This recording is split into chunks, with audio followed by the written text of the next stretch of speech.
Sous le thème Défis et perspectives de l'insertion professionnelle des étudiants et diplômés dans le secteur minier, la deuxième édition du Café minier organisée par l'Association des étudiants miniers du Mali a permis de mettre en lumière les défis auxquels font face les jeunes diplômés. Revivons les moments forts de cette journée.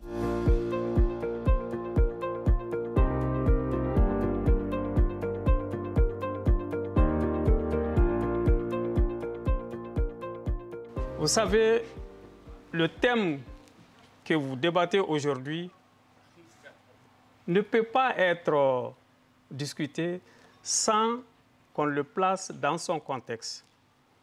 Il s'agit de l'insertion professionnelle des étudiants et diplômés miniers dans le secteur des mines. Aujourd'hui, sans risque de se tromper, nous pouvons dire que le secteur minier est le pilier de l'économie malienne.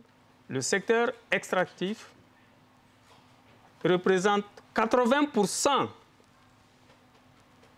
des exportations de notre pays.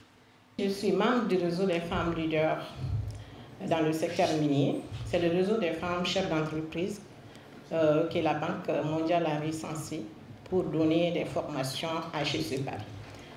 Donc ce réseau milite pour le bien-être des jeunes et des femmes dans le secteur minier. Pour la bonne cause, nous avons organisé le mois passé une journée d'orientation au CICB des étudiants dans le secteur minier, sachant que ce problème-là existe, le problème d'insertion. Donc pour leur permettre de connaître les réalités du secteur minier, les besoins et les métiers des mines. Mais pour être opérationnel, toi tu as appris théoriquement. Tu n'as jamais été en contact avec une machine, comme M. Keita l'a dit, où les étudiants en mine doivent forcément faire des visites sur les mines. Tu n'as jamais vu comment est-ce que ça fonctionne. On t'envoie. Est-ce que tu pourras être opérationnel immédiatement? Non. Tu dois avoir un prérequis. Et ce prérequis, je le regrette, les universités et les centres de formation ne donnent pas ce prérequis.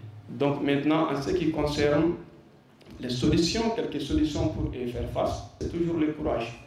Avoir un objectif très précis. C'est ça aussi, ça nous manque.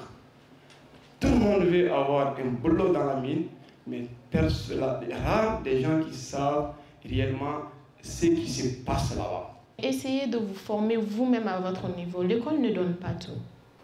Le nombre de demandeurs d'emploi est plus que le nombre d'emplois sur le marché. Si vous voulez travailler dans les entreprises, vous devez avoir une différence, vous devez avoir un plus, quelque chose que les autres n'ont pas. J'ai énormément appris en termes de référence, c'est-à-dire que nous sommes tous des étudiants, c'est vrai, nous sortons parmi des milliers à la fin de l'année, mais il faut se faire une petite différence. Il faut avoir quelque chose que les autres n'ont pas pour pouvoir se démarquer au sein de la recherche d'emploi. Ce que j'ai appris aussi à partir de ce panel-là, c'est qu'il est réellement important d'être à la pointe des technologies. Concernant la réussite de l'événement, j'ai vraiment apprécié avec les recruteurs qui étaient panélistes. Ils ont vraiment su convaincre le public l'importance de préparer l'entretien d'embauche en avance et de s'auto-former surtout.